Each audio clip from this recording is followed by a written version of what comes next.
Man, I am so glad you don't hold back on that, Curtis, man. That was just so fine. Hi, everybody. Good morning and welcome to our service for Sunday, May 22nd, 2022. From Unity of Wimberley to those of you that are watching online, we feel your presence now as we consciously connect in spirit with each other. Forgiveness is freedom. When given freely, forgiveness releases us from the confines of resentment and propels us into a deeper harmony with spirit. It is not for us to deem worthy another for our forgiveness. That's not up to us. Only to offer it with the welcoming acceptance that we ourselves need and receive. Today, let's examine how forgiveness is but another aspect of abundance that God bestows on us. For now, let's stand and let's join Curtis Bringle, Sharon Bourbonnais, Jeff Stockey, and Scott Wade as we sing our welcome song.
Please join me as we affirm our statement of faith together. There is only one presence and one power active in the universe and in my life, God the good, omnipotent. And now let us unite our spirits as we hold this vision for our church together. We are an open-hearted spiritual community, powerfully transforming our world by honoring the sacred in all. And we practice this mission together, inspired by our spiritual awakening.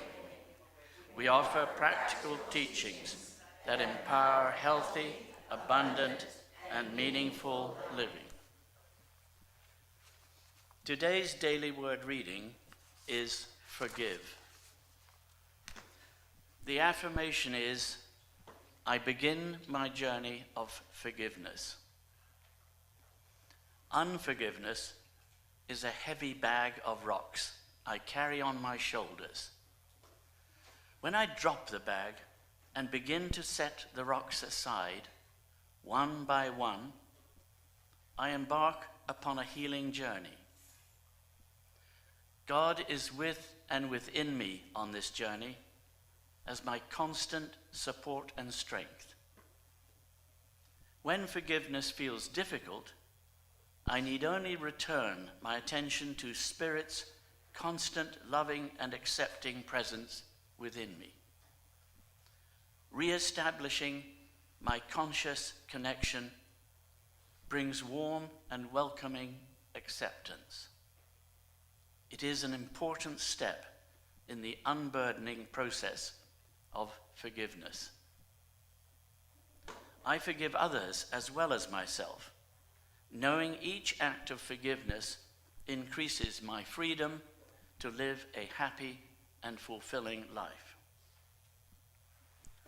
And from Colossians 3:13, bear with one another, and if anyone has a complaint against another, forgive each other. Just as the Lord has forgiven you, so you also must forgive. And now with our gathering prayer, Abby Vasek.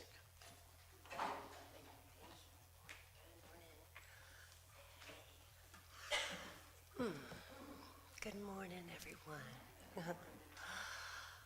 I want you to think of an altar within. As I ring the bell and you find your breath, let's bring that altar into your mind's eye.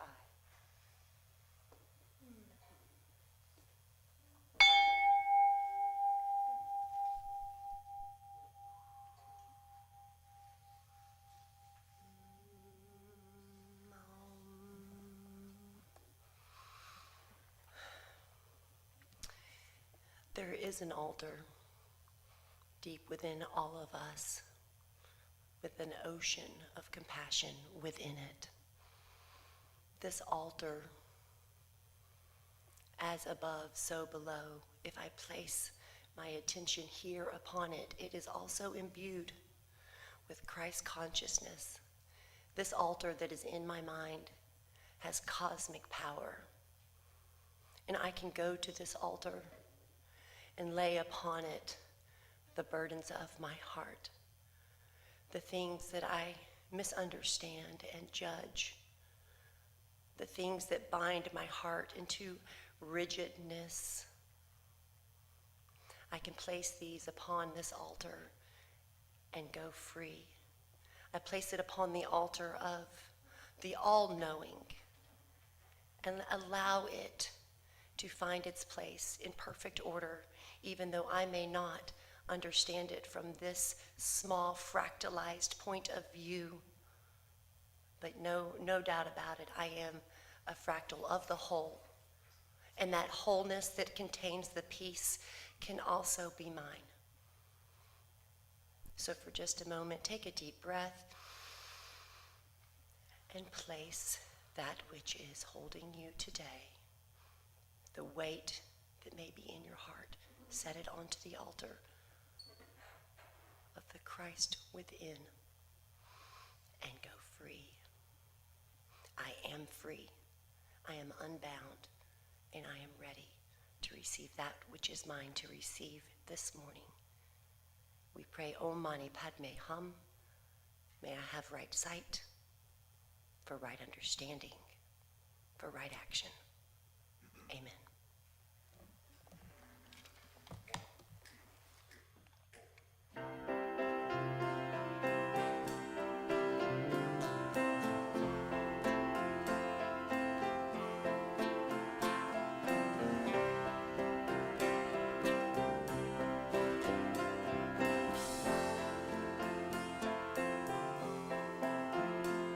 It's the hardest thing to give away.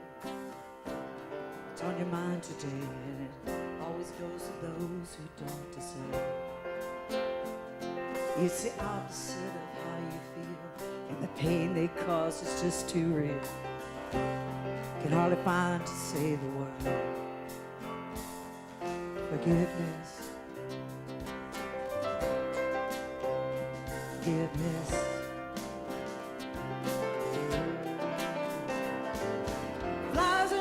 Of all your pride moves away the man inside. You win the stir, the angels are listening to me. Even when the jury and the judge say you got a right to hold a grudge, a little whisper in your voice says, set it free. Forgiveness. Forgiveness.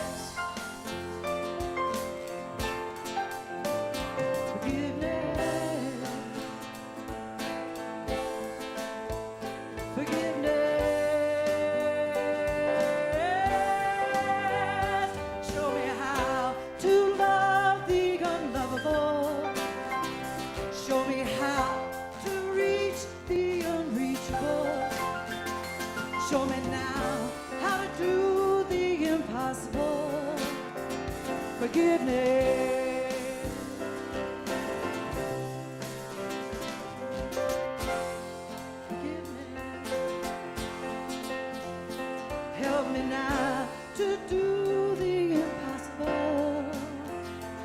forgiveness.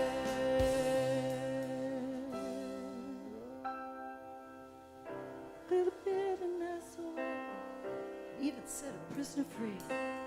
There is no end to what its power can do. So let it go and be amazed, and see it through the eyes of grace, that the prisoner that you set free is you. Forgiveness.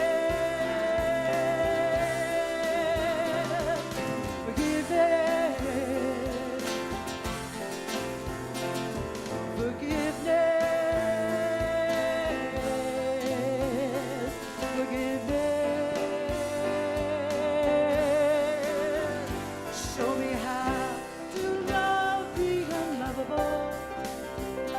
Show me how to reach the unreachable. To do the impossible. Forgiveness. I want to finally set it free. Show me what your mercy sees. Help me now to do the impossible. Forgiveness. Forgiveness. Forgiveness. Forgiveness.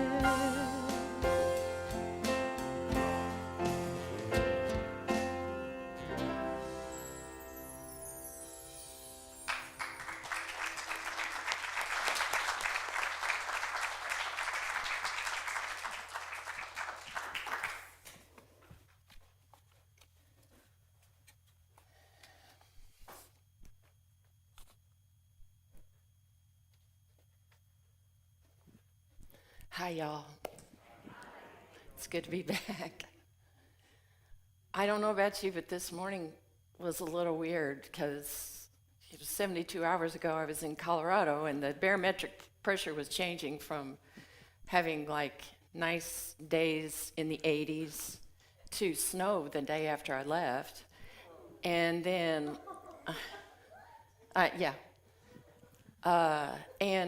so it was in the 80s, and then within 48 hours, it was going to be down close to freezing. So, and then I did a wedding yesterday afternoon at 4:30 outside. And so when I got up this morning, I was going through my closet, and there was a part of my brain just going, "Now, hang on a minute. You don't want something this heavy. It's hot out there." No, it's really not. No, okay. So we had a little battle in my closet this morning, and it was just me and me.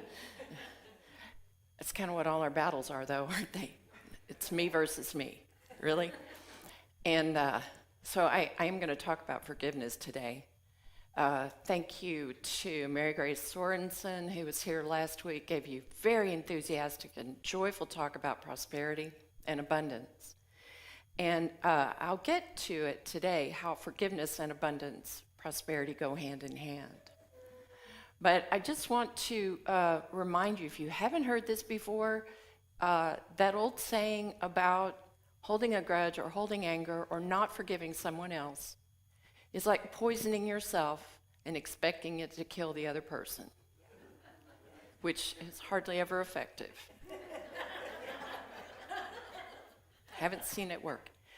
Obviously, forgiveness is a big topic for us because there are books written about it. There are a whole series of classes about it.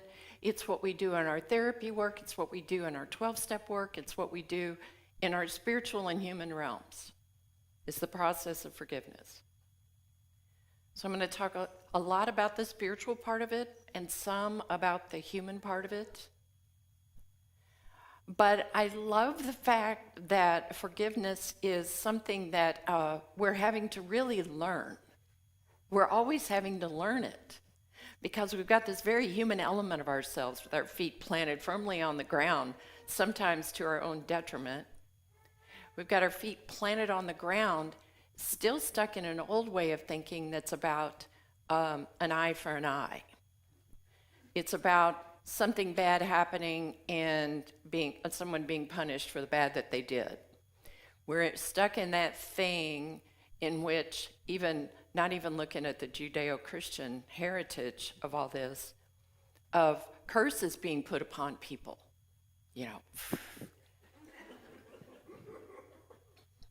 So we have to, did you see that I held my little cursing fingers because I was negating them. I didn't want you to think I was doing anything underhanded up here.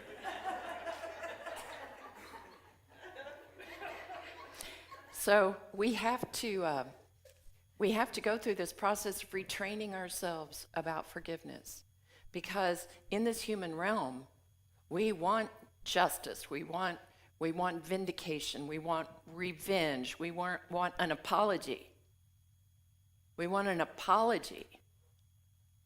But I would ask us to look at the people that we consider our heroes and heroines, living or dead.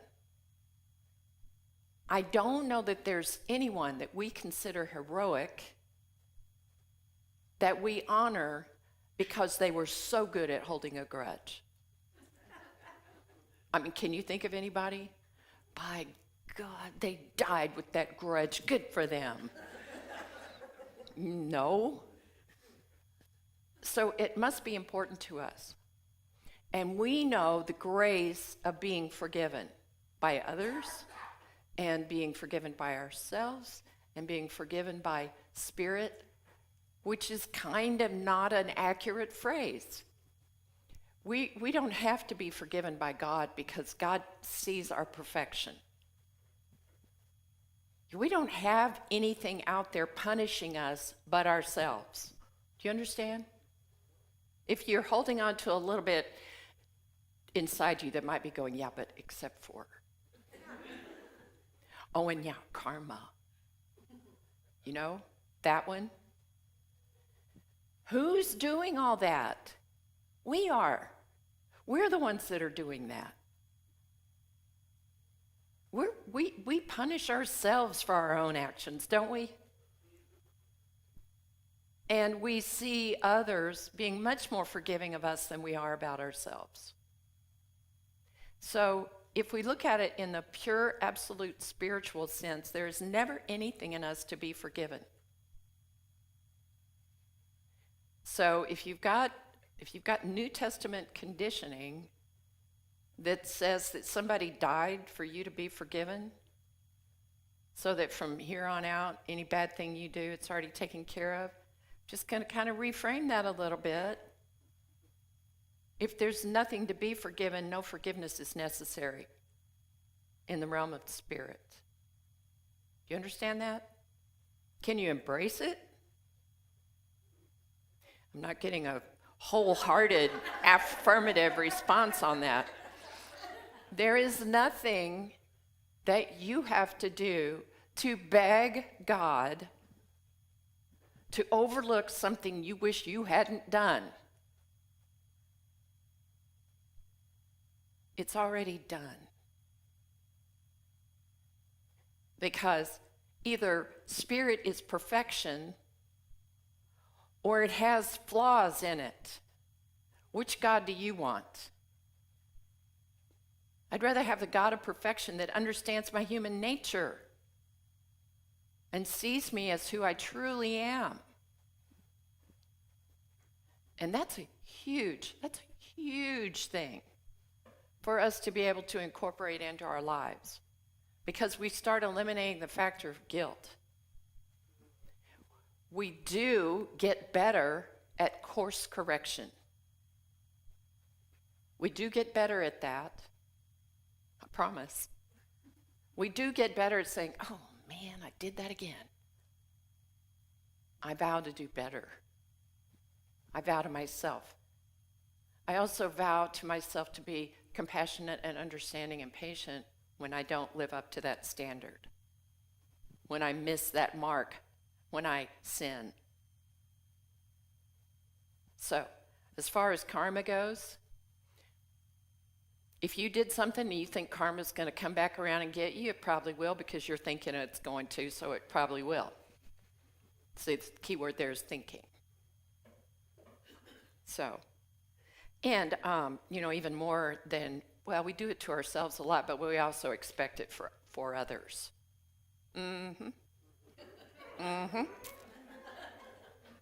Saw what you did there, karma. Karma's coming for you. What a loving, compassionate way to view our fellow human beings. I'm just going to hide over here and watch till karma comes back around. Oh yeah, oh yeah. Somebody comes flying around me in a car. It's like, I hope there's a cop up there that catches you. Yes, my friends, I have sinned. I have sinned so bad on that. And then if there is, on the rare occasion that they do get caught for their actions, I'm like,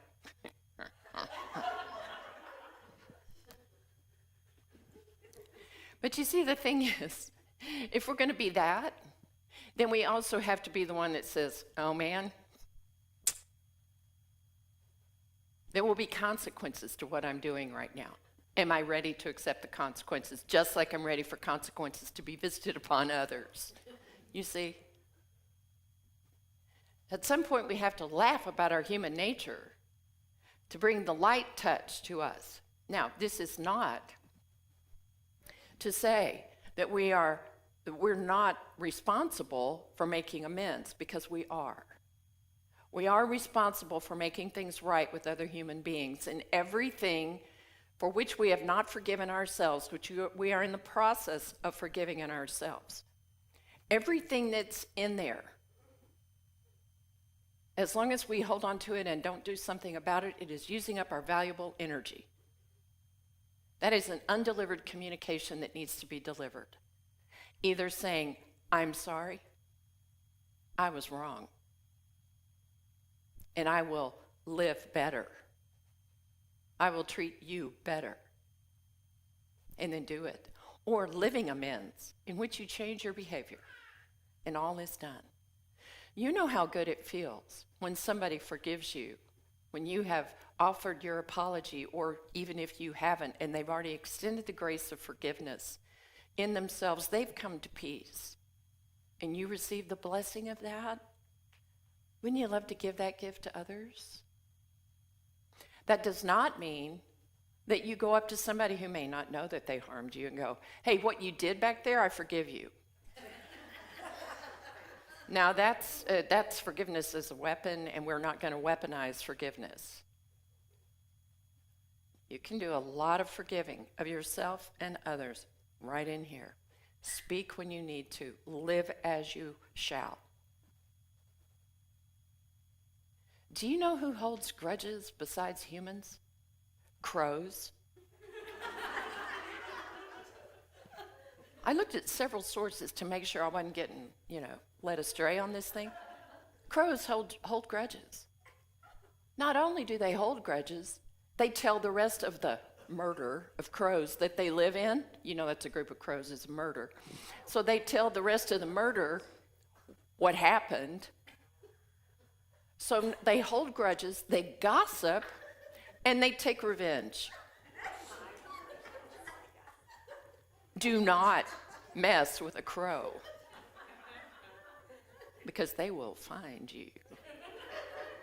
And all their friends will show up too. So now, next time you're holding a grudge against somebody, just say, I'm being a crow. Did I tell all my friends about it? Yep, did that too. Do I want revenge? Yep.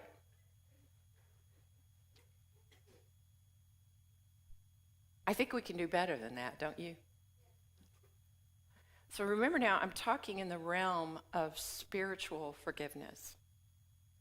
As far as working on the human realm, this is not to minimize abuse or violence that was done against you in any way whatsoever. Please hear that. If abuse or violence was visited upon you as a child or as an adult, verbal or physical, that work is going to be for you to do psychologically by whatever means you need to bring about that healing in yourself. But at some point, we are also responsible for coming to a point of neutrality about that person so that they no longer are taking up space in our minds and our hearts. They're no longer living there rent-free, continuing to damage us. And that is our job. Do the psychological work and do the spiritual work so that you can release the person who might have harmed you. And beloved, don't expect apologies. I read a beautiful thing that brings this all into the realm of prosperity.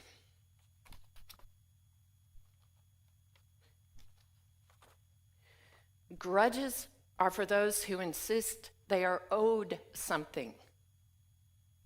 Forgiveness, however, is for those who are substantial enough to move on. Do you hear that substantial in there? Let's look at the root of that word. That implies substance. And where does substance come from? God. So to say somebody owes me an apology means I am not sufficient in myself, in the presence of God and with the God Spirit that lives in me. I need somebody else to fill that in. And you do not. Do you see? I'm talking about somebody owing you an apology. Somebody owing you an amends. If you're going to hold on to that, you are saying to yourself, you know, God's not enough for me. I need that other person there to fill in the blank or blanks. Wow. How can we be abundant in our living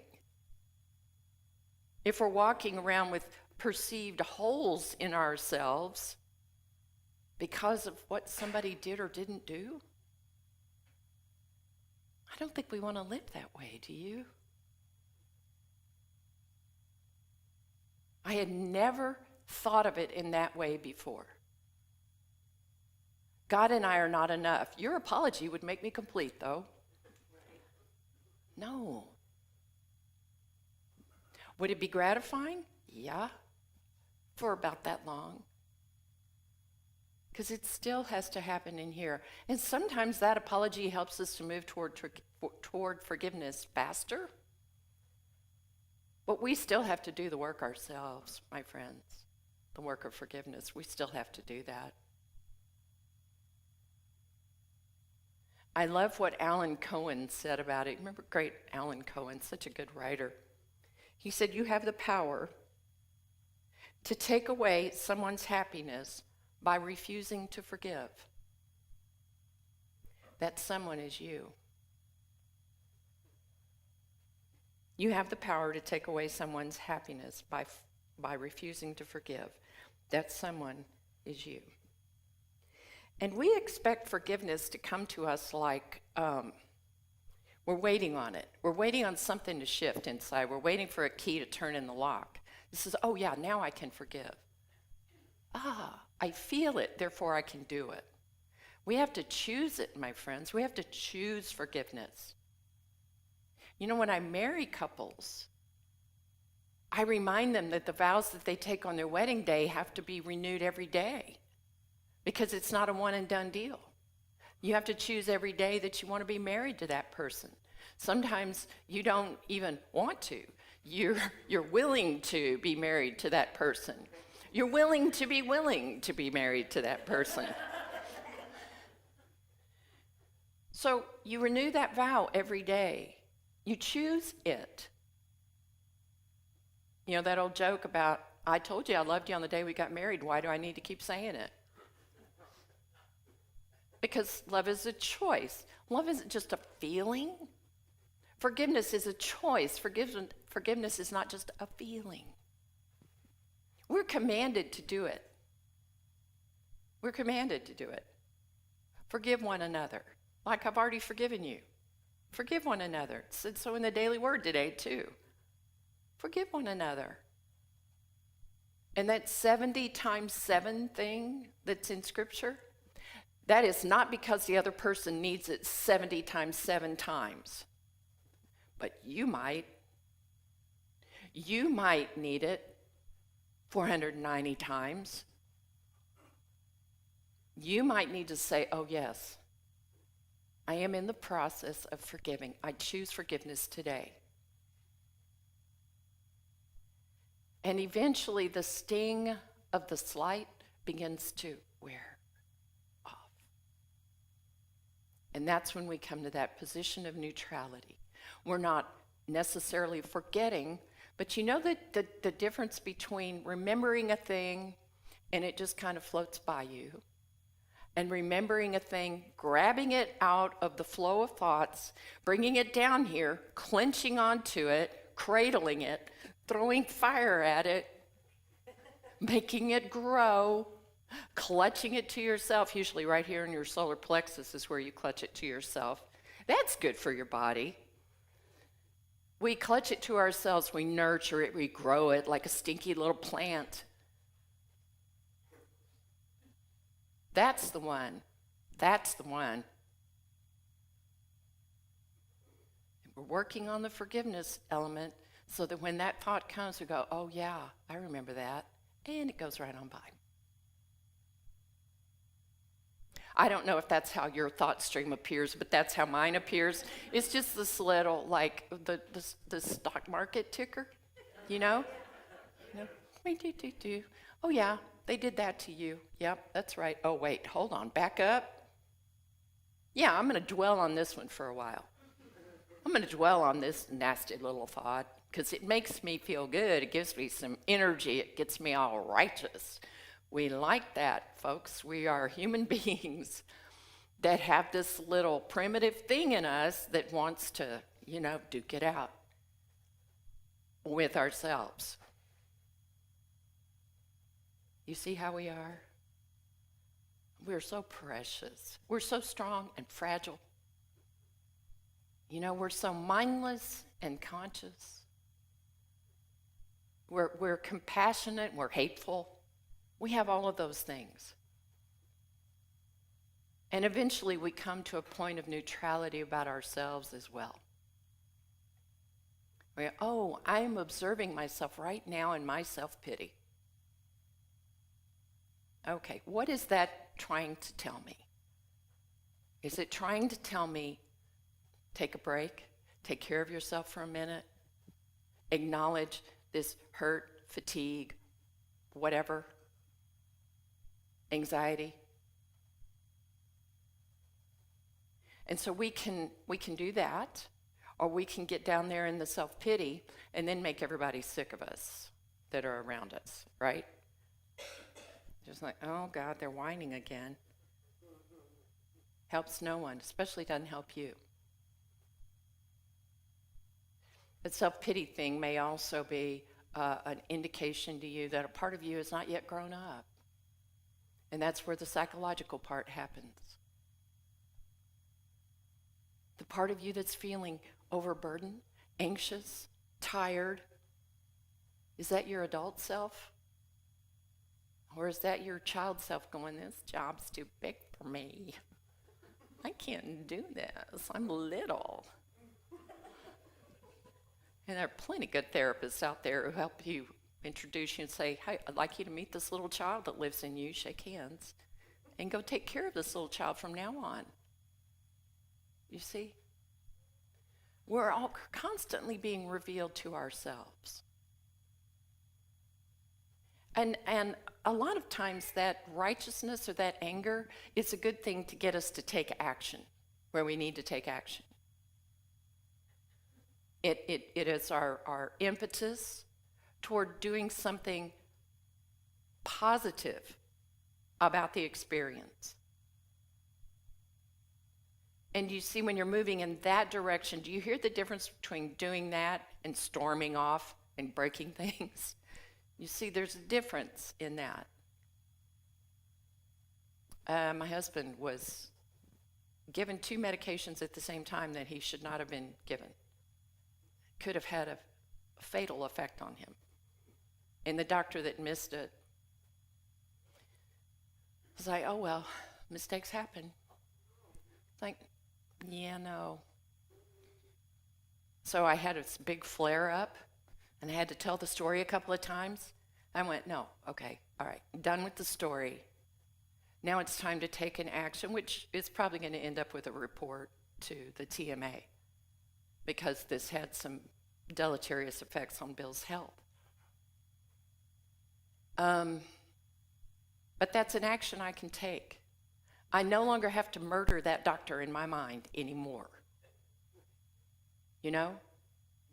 Because the murder doesn't hurt him a bit. The murder hurts me.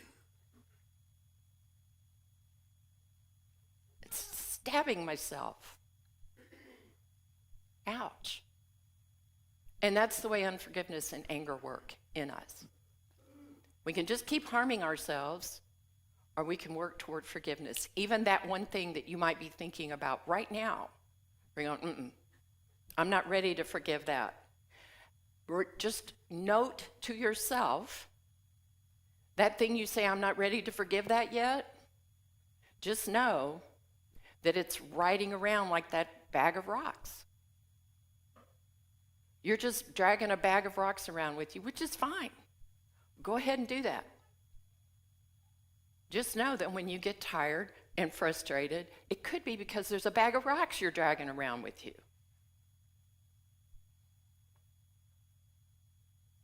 And if you say, well, I need to be ready to forgive, okay, move toward choosing.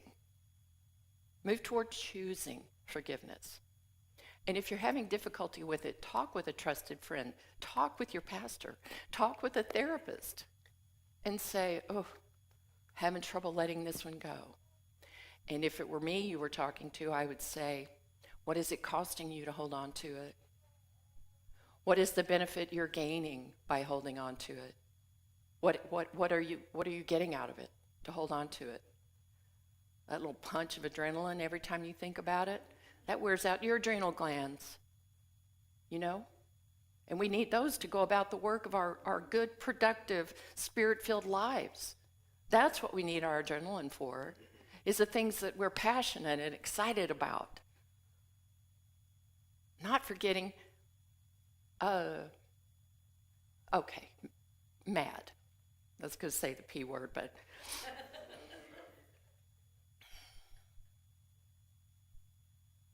Let's use our energy for something good. Let's open up a space in us that may be blocked off, dark, full of cobwebs and dank water and all that stuff. Let's open that room up, give it some light and some sun and some air. Let's open that up so that you have more space in which to play. To play. Oh my goodness. Yesterday, we had our reinitiation of the Wise Women group yesterday morning. Any of you ladies in church are invited to come join us third Saturday of every month, 10 to 12. And we met yesterday morning, and the topic we were going to discuss was fairly lighthearted, like what's the biggest change you've experienced in the last 2 years? Do you know? Fairly lighthearted. And you know, we ended up talking about life passages of all kinds. Letting go of parents, letting go of homes. How we think about death, the culture of death in our country. And we got earthy, and we got elevated. And we laughed. We laughed a lot, even amidst our tears. That's the kind of play I'm talking about. Play in your life with all that passion. Free up all that space. You know, you don't need to nurture and keep breaking open that wound. Let it heal over and scar. And you know, a scar feels a whole lot different than a fresh wound.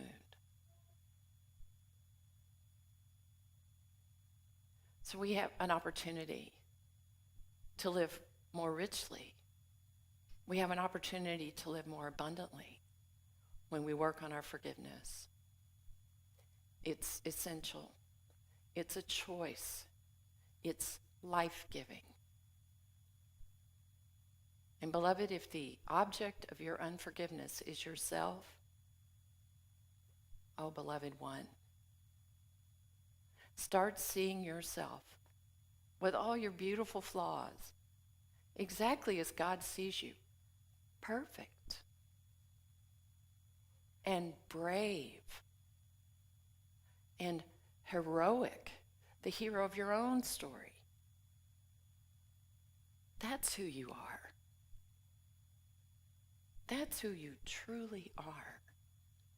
And we get mired down in all those thoughts and all those memories and all that guilt and all that, what a mess. When we have a freedom tool available as the next breath, as the next prayer, as the next tear, we have all of that available to us. So, beloved, if you will, let's pray for a moment. And let's move a little bit of energy, shall we? How about we do that?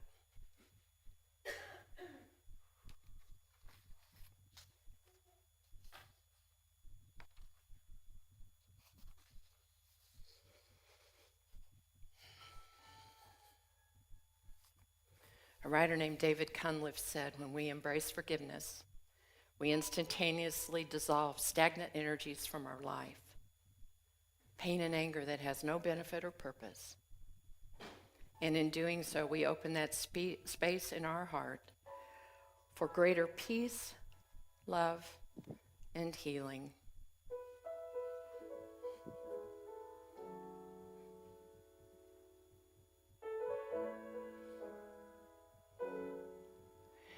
So just know that in this room of people and those that are joining us online, we are safe with each other. We hold each other's hearts in trust and tenderness so that we're able to do that which is sometimes difficult to do in our spiritual and human lives. And so this is your safe place to open your heart to yourself and say, oh yeah, there's that thing right there. I'm still holding on to that. I have not yet reached a place of neutrality.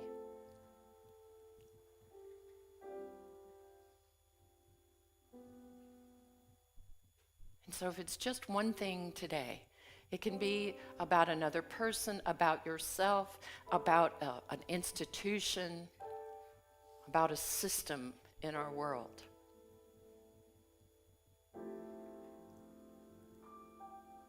That one place that has not yet forgiven. And you'll know the difference because of the energetic grab that it has in your body.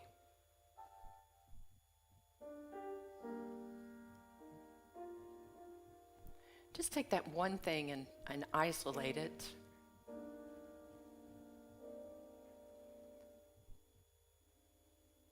And I want you to begin to slowly and deliberately look at that person, at yourself, at that group of people, and begin to place beautiful blocks of light around that. We're going to build a wall of light.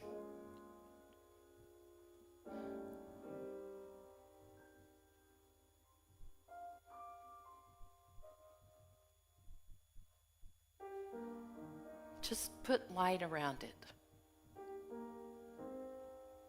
And if your thoughts come up that say to you, I can't do that, then call on the will and the Spirit of the living Christ in you to assist you to do that which seems too difficult.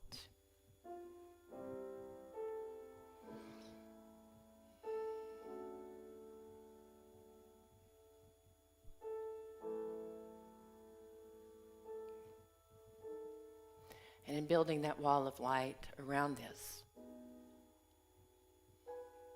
we're putting it in its own container in which it will be viewed differently Because you see, as we build the light around it, the light goes in and out. It begins the cleansing work so that you see differently.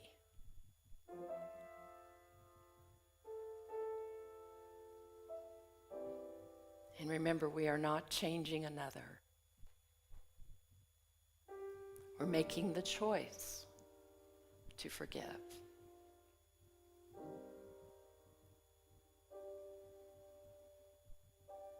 We're breathing light, and keep breathing, beloved. We're breathing light into those dark corners, into that chaotic energy.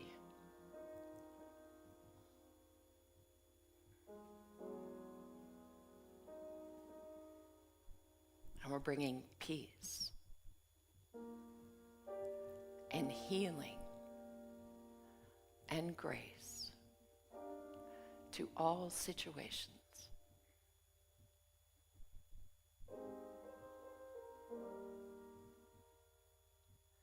And beloved, as you do this work, know that any work in the external world, in your human world, will be revealed to you from that same light place of inner guidance.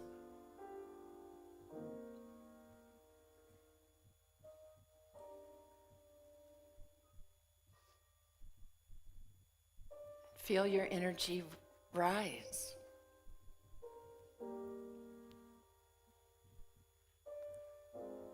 As your breath and your body become a little lighter, as you expand into the space that is now available to you.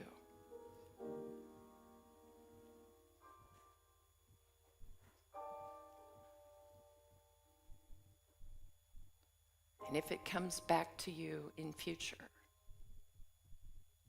forgive again for you.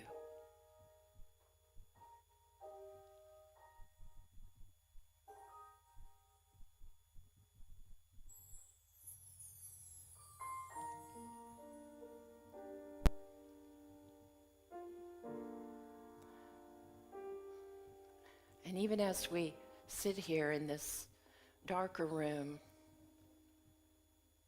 our prayers still wrapped around us, I'd like you just to gently and easily open your eyes and know that your external eyes may be seeing things differently, just as your inner eyes see things differently. And you'll find that you have a light touch upon the world. You'll find that choice a little bit easier each time. And the grace of God, which passes all understanding, is upon you now. The grace of forgiveness is upon you now. The light of peace is upon you now. And amen.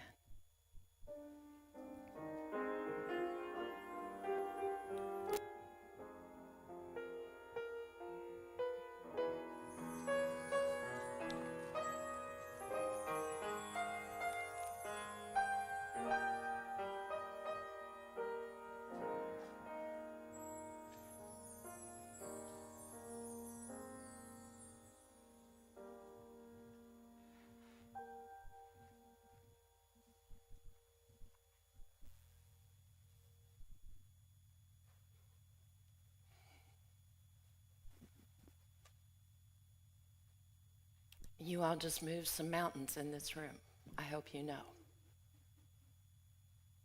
And together we added strength and impetus to each other. Thank you.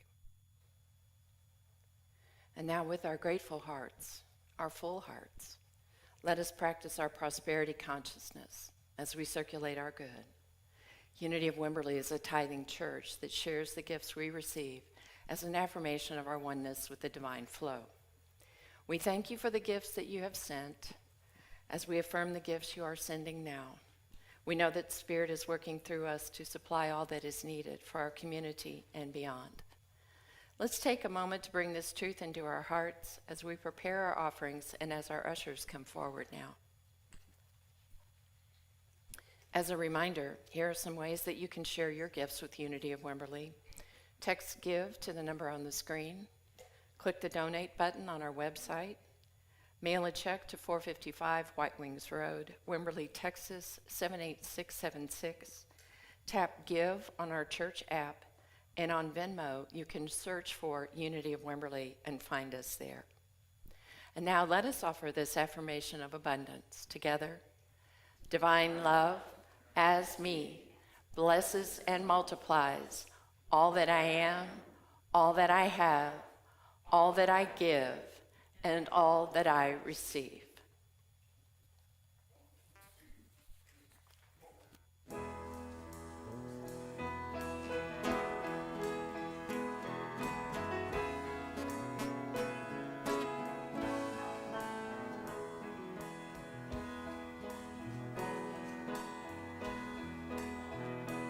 The gray clouds have departed, the stars light up the night. Now I can see through darkness, the river shines with light. I've waded through the water, my soul is calm and clean. I felt my breath forever, but now it's time to breathe. There's nothing like forgiveness to resurrect a soul. Better to give than given. I've been forgiven, so I'm letting you know. Nobody should be less than whole.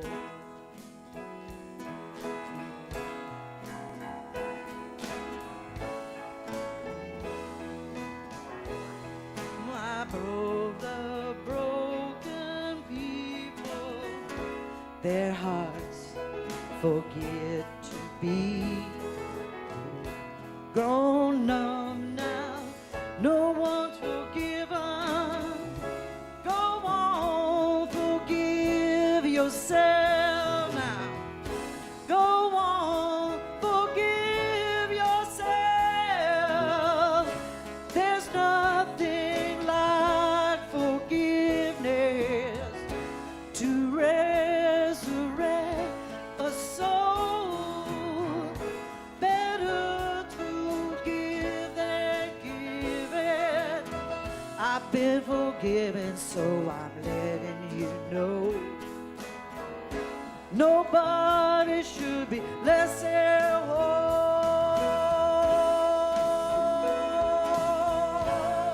No, nobody forgive me.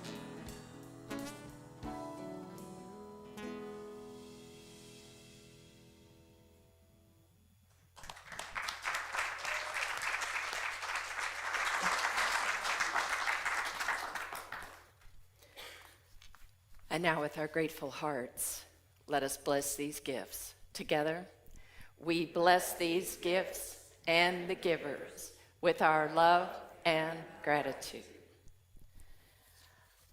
We're here at the end of our service. I'd like to share a few things. I want to thank you all for your prayers that accompanied me and blessed my brother for this last surgery that he had on last Monday.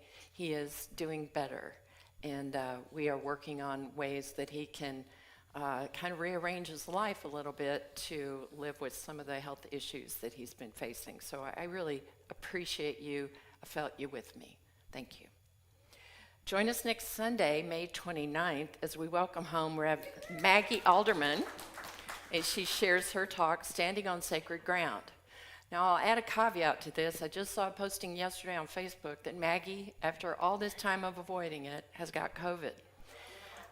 She let us know that she thought this was going to be a mild case and she'd be clear and free to travel and be with us. If she is not, I'll be back next Sunday talking about kind of the same thing. So I'm going to kind of riff on the direction she was headed. Our new membership class, our first one we've had in forever, will be held after the service on Sunday, June the 5th. If you'd like to become an official voting member of Unity of Wimberley, please plan to attend this short, informative meeting, and you can email Leah for details.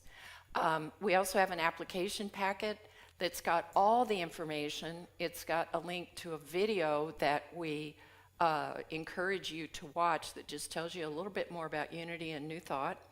And we'd love to have you join us. We're excited about the people that have indicated an interest already. Just a question here. Do you like great food, music, and a little dancing? Is that a yes? Okay, good. Get your tickets to our next Unity Social, Burgers and Boogie, on Saturday, June 25th from 6 until 8:30. Just be careful how you say it. If you cannot attend, you can still support the event by buying tickets for your friends. Or you can put $5 or $10 into the donation basket to help cover the cost of food and music. Please reach out to... Oh boy, a DJ and karaoke. This is going to be dangerous. Please reach out to Aida, our volunteer coordinator, if you'd like to volunteer. Tickets are $15 for adults and kids are free. Find Leah after the service if you'd like to purchase tickets. We're hoping that what we can do here is not only cover the cost of the event itself, but to just keep rolling things into our being able to have social events more and more often. That's our intention here, and so grateful for those who created the idea out of thin air and are making sure that it happens. We are monitoring the current COVID infection rates. They're having a surge in the Northeast already, which means it usually makes its way down to us. And so we're affirming that all is well. Potluck returns on Sunday, July the 5th. We'll keep you posted as we move through the month. I will be back this next Thursday and every other Thursday for Facebook Live at 1 p.m. Central Daylight Time. I'll have readings, meditations, and affirmations with you. Please continue to bring your non-perishable food donations here for the Crisis Bread Basket with a focus on kid-friendly single-serving goods like fruit cups, juice boxes, and packs of crackers for the children who are home from school this summer. You can always mail a monetary gift directly to P.O. Box 1721, Wimberley, Texas 78676. If you have any questions, concerns, prayer requests, or would like to make an appointment, you can email me at minister at Unity. Well, here they are. We kind of got a good theme going here, so you know who to contact. If you'd like to volunteer for anything, please contact Aida at a volunteer address right here. If you or someone you know needs support from our care team, that's that last address on there to contact Allison and Hannah. Evie needs one volunteer every Sunday to help with the kids. Even one Sunday would be helpful right now. There's a sign-up sheet posted on the big bulletin room in the fireside room, along with a description of duties and requirements. So that is there for you to sign up and know exactly when you're going to be volunteering. And I believe if you haven't had a background check, there's a release to do a background check for all of our volunteers with our kids. So we really could use your help. Our chaplain today, Abby Bassick, is available to pray with you after the service. You can fill out a blue prayer request sheet for the prayer box, a yellow gratitude sheet for the gratitude jar. Both of those are on the buffet table in the fireside room. If this is your first visit with us, if your contact information has changed, or if for some reason you're not receiving our e-newsletter, please fill out a blue card on the visitors table in the foyer. so that we can connect or reconnect with you. And I believe we have kids to sing in this morning, do we not? So why don't we stand and sing our kids in?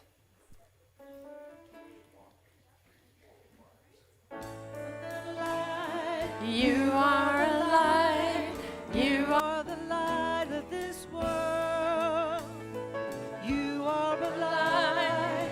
you are a light, you are a light in this world, and you shine, and you shine, and you shine so bright, And you shine, and you shine, and you shine so bright. So now for our children and our youth of unity, let's pray this blessing upon them right now. We love you. We bless you. We appreciate you just the way you are. And that brings us to the close of our service. Let's join as we pray our prayer of protection and our closing song. Together, the light of God surrounds us. The love of God enfolds us. The power of God protects us. The presence of God watches over us. Wherever we are, God is, and all is well. Have a good day.